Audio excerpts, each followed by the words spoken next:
এই মুহূর্তে আন্তর্জাতিক অপরাধ ট্রাইব্যুনালে আছেন সহকর্মী মাহিদুর রহমান।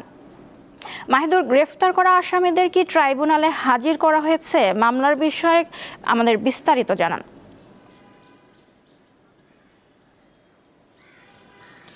নওশীন, আমি সকাল থেকে অবস্থান করছি আন্তর্জাতিক অপরাধ ট্রাইব্যুনালে।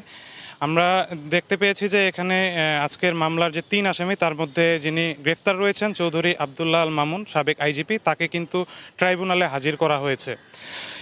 আমরা প্রসিকিউশনের সাথে কথা বলেছি। প্রসিকিউশন আমাদেরকে জানিয়েছে যে জুলাই গণ অভ্যুত্থানের আজকের এই মামলাটি হচ্ছে অনেক গুরুত্বপূর্ণ একটি মামলা, যেখানে 3 জনকে আসামি করে এই মামলাটি আজকে পরিচালিত হচ্ছে। আমি আপনাকে একটু জানিয়ে রাখতে চাই যে এর আগে গত 1 জুন এই মামলার অভিযোগ আমলে নেন কিন্তু ট্রাইব্যুনাল।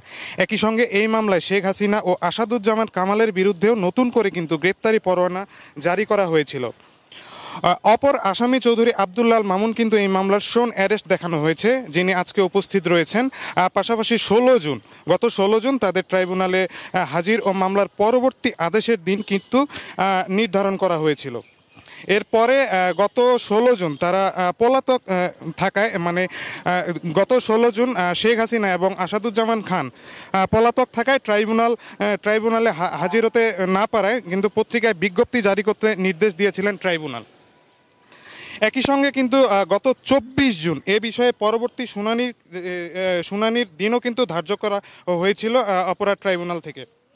আমি আরেকটু আপনাকে জানিয়ে রাখতে চাই যে ছাত্র জনতার গণ আন্দোলনে গত বছরের 5 আগস্ট শেখ হাসিনা সরকার পতন ঘটে। এরপর 14 আগস্ট শেখ হাসিনার বিরুদ্ধে আন্তর্জাতিক অপরাধ ট্রাইব্যুনালে মানবতাবিরোধী অপরাধের অভিযোগ দাখিল করা হয়েছিল।